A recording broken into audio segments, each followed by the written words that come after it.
अस्सलाम नाज़रीन, मैं हूँ आगरदीन सैर। आप देख रहे हैं मेरा यूट्यूब चैनल। नाज़रीन, आज एक बड़ा अहम पेशरफ्त हुई है।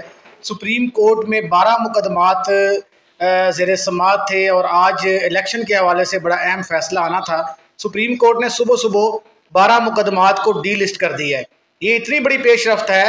अब मुख्तलिफ ज़राए जो हैं, कुछ कहते हैं कि सुप्रीम कोर्ट प्रेशर में आ गई, कुछ कहते हैं जी कहीं से फ़ोन आया, कुछ कह रहे हैं।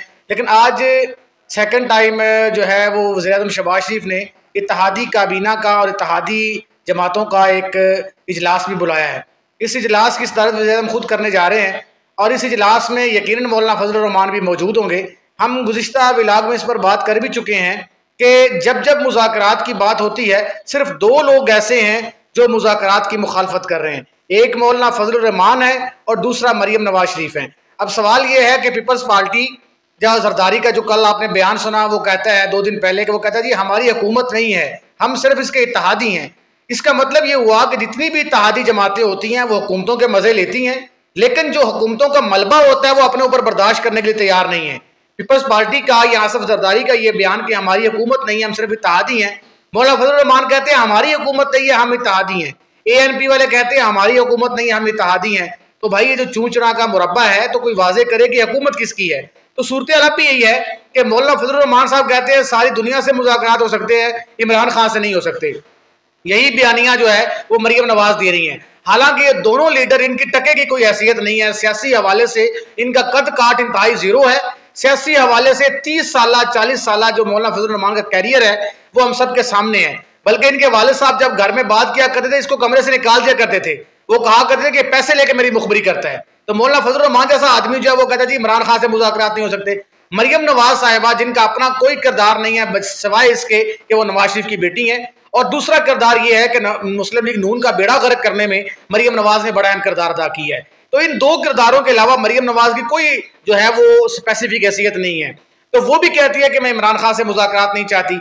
आज से सुप्रीम कोर्ट में 12 मुकदमात डी लिस्ट हुए हैं। यानी आज इलेक्शन की तारीख का ऐलान होना था कि 14 मई को इंतखाबात होंगे या नहीं होंगे। आज मुल्क की तकदीर का फैसला होना था, मगर सुप्रीम कोर्ट ने जो मुकदमा है वो डी लिस्ट कर दिया है। और इत्तेहादी जमातों को, और शहबाज शरीफ साहब आज इत्तेहादी जमातों को इस बात पर अपने जो है वो कायल करने की कोशिश करेंगे कि इमरान खान से मुज़ाकरात करने चाहिए। इमरान खान इस मुल्क के लिए नागुज़ीर हो चुका है।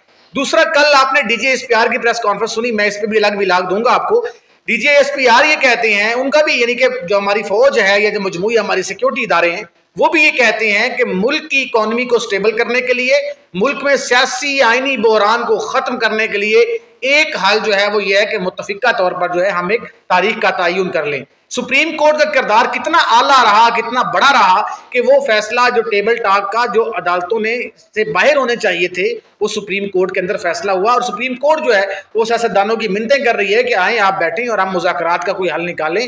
या अगर सियासतदान ये चाहते हैं कि इंतखाबात एक तारीख पर हों तो हम किसी न किसी तारीख का जो है वो फैसला कर सकते हैं। मगर सूरत-ए-हाल जो है वो वक्त के साथ साथ नई गंभीर होती जा रही है। सुप्रीम कोर्ट आज जब मुकदमात को डी लिस्ट करती है तो उससे बहुत सारे शकूक व शुबात पैदा होते हैं।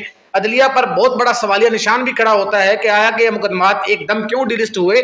और इलेक्शन कमीशन का मुकदमा जिस पर पूरी कौम की नजरें जो हैं वो इलेक्शन कमीशन पर लगी हुई हैं, इतना अहम और इतने बड़े मुकदमे को डी लिस्ट हो जाना या समात की वजह से उसको पेंडिंग में चले जाना, ये जो है वो अच्छा शगुन नहीं है। उम्मीद है आज जो है वो जो फैसला जो इत्तेहादी जमातों का इजलास होने जा रहा है, उम्मीद है उसमें कोई ना कोई जो है वो रास्ता निकलेगा। मौलाना साजुल हक की कोशिश कि हमें मुज़ाकरात करना चाहिए और हमें जो है टेबल टॉक से मसला हल करना चाहिए। यकीनन किसी बेहतरी की उम्मीद जो है वो रंग जो है वो बेहतरी की तरफ जाएगा इसका, और कोई बेहतरी की उम्मीद जो है वो नजर आ रही है।